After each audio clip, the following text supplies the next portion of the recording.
Started to get a little emotional, just, it kind of hits you when you're here a little bit more. Marchand digs and scores! Save the puck! Marchand kicks it around the net, wrap around chance! Close puck score! Yeah! Marchand hit him hard. In the slot, pulling Brad Marchand shoots a short-handed goal! First run to Marchand, he scores! Marchand does it again! A natural hat-trick! Because I know they don't like the Panthers very much, but, maybe they'll like me enough to give it a little yay out there or something.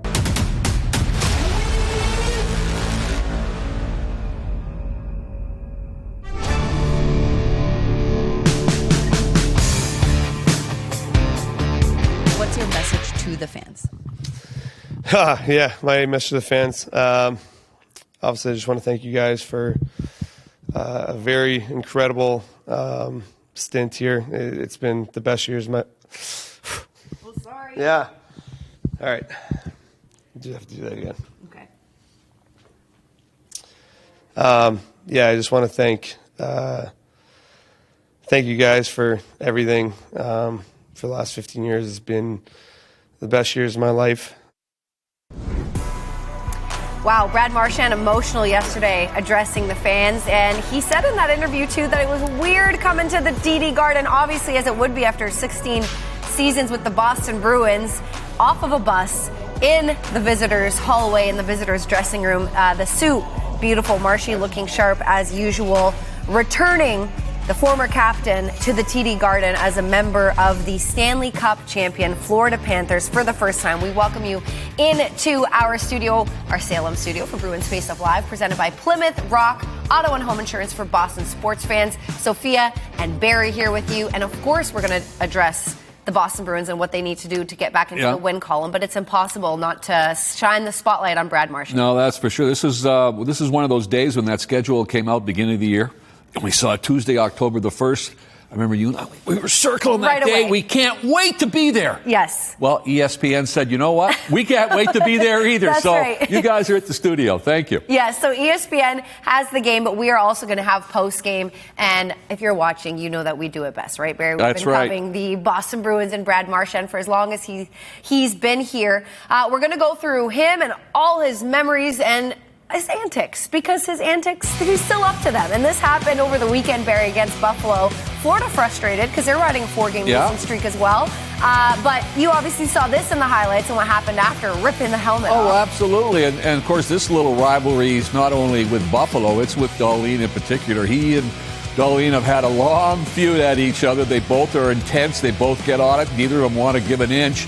And Marshy there Darlene got away with a bad cross-check to begin with. Sure did. But Marchand kind of evened things up, and then Marshy also just kind of says, you know what, I want some equipment here, I'm going to give it back to you, but you're not going to be able to use it. So it was vintage Marshy, and I think a little frustration, as you mentioned, not only from him, but from the team, because they've lost 4 in a row as well right now, and they're trying to get some energy and get things heading in the proper direction. Yes, and Brad Marchand is that energizer, even if it means antics. But he's the energizer for whatever team he's played for, the Bruins and now the Florida Panthers. He said in a press conference that he wanted to throw that helmet into the stands, but he knew that would probably result in the suspension. That would be terrible if he was suspended heading into this one.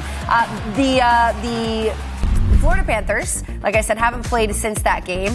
And as we go over this preview with Brad Marchand returning, we just want to remind you of his ranks with the Boston Bruins. First in shorthanded goals, first in overtime goals, and those obviously huge game-winning goals as well. Second, like these are not small numbers, Ben. No, they're not. And he ranks obviously as one of the Bruins great. He'll be into the Hockey Hall of Fame. They'll be putting 63 up on the rafter. But I don't really think that tells the story when we look at those numbers, as great as they are. To me, it's his career where he came up as a small 5'9", 180-pound guy. He probably wasn't even 180 in those days. And he's the fourth liner, and he works his butt off, and he becomes one of the great all-time Bruins and a great fan favorite. Absolutely, and we're going to talk about that on this show, and we're going to talk about it with the guys at the Garden. We're going to start with Adam Pellerin, where I can imagine, I hear the buzz behind you already, that the vibes are super high at the Garden. The Bruins, they're focused on winning, right, and breaking their losing streak, but it's hard, as we said here on this set already, not to talk about Brad Marchand's return, Adam.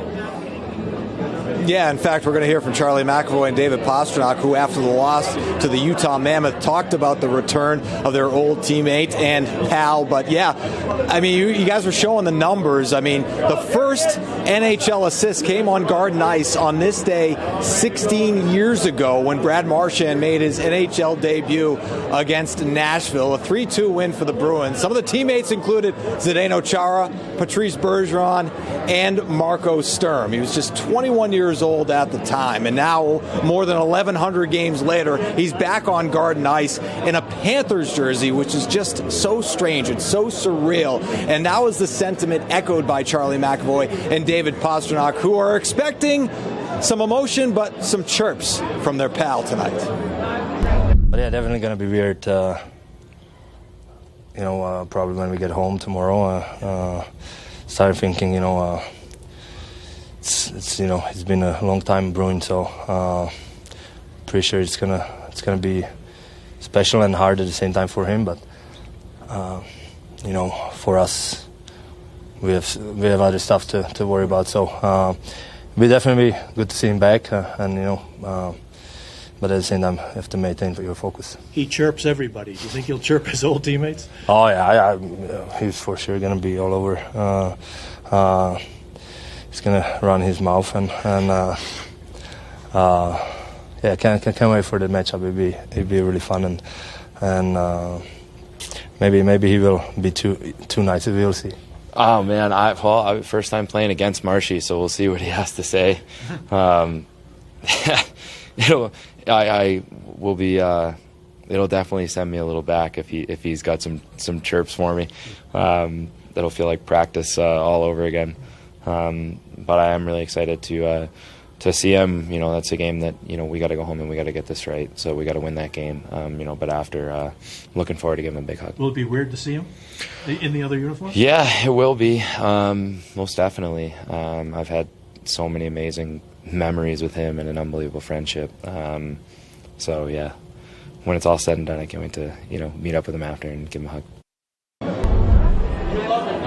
Now, Marco Sturm played with Marchand briefly during his rookie season. He was saying today that he remembers when he was with the Black Aces, those are the extra skaters that are called up in case there's injury during the playoffs. He remembers thinking, who is this kid? He's acting like he's been in the league for 10 years. He remembers that he was goofy in the room as a 21-year-old, but he said he worked hard, and obviously he grew into the pro that he is today. And guys, I can tell you here at the Garden, we've seen number 63 jerseys, Bruins jerseys, and Panthers jerseys. Very strange. All right, Adam, thank you for that. I know you're going to be back a little later on with Brick. You're going to go over the trajectory of Brad Marchand's career, but for now we're going to bring it back here in Studio Barry, as we mentioned. So let's take a look at the Panthers and Boston Bruins record in the last 4 games. Both teams are winless, so both you'd hope are going to have some desperation. The Bruins made the game against Utah a close one, but ultimately Utah pulled away. Yeah, they have. This is a 5-game road trip from Florida. This is the 5th game of that trip. They lost to Philly, Detroit, Jersey, and Buffalo. And, of course, the Bruins went on a tough road trip with 3 games and 4 nights playing the Iron when they played Vegas and Colorado. And I think they had to adjust. And they did play better in the Utah game, the 3rd in that 4 nights, but just not good enough. However, more importantly, getting away from the win-loss, I think you have a blueprint of how to play the game with more responsibility, be better defensively, cut down on your turnovers like this that cost you goals against, stay out of the penalty box, keep the shots down, under 30 a game, give your goaltenders a chance. And they'll be fine. Yeah, the goaltenders have been great. We're going to discuss that later in the show. But as we take a look at the Florida Panthers and their losing streak, we said this against the Tampa Bay Lightning because they came into the Garden winless, and we said that was unacceptable for them. They knew that as a franchise. John Cooper was not having it. The Panthers are going to be the same. They're going to be ready they are, to win. but we have to remember they got a lot of their top players are out with injuries, with Barkov, Chuk, Nozick, and Kulikov, just the 4 there. Those are 4 of their big studs that have helped them win the Cup the last couple of years. And this is a team that has a big rivalry with the Bruins, as we know. And that in itself, with the Marchand night, is going to make for one heck of an atmosphere. Yeah, absolutely. And we're going to bring it to you as best as we can.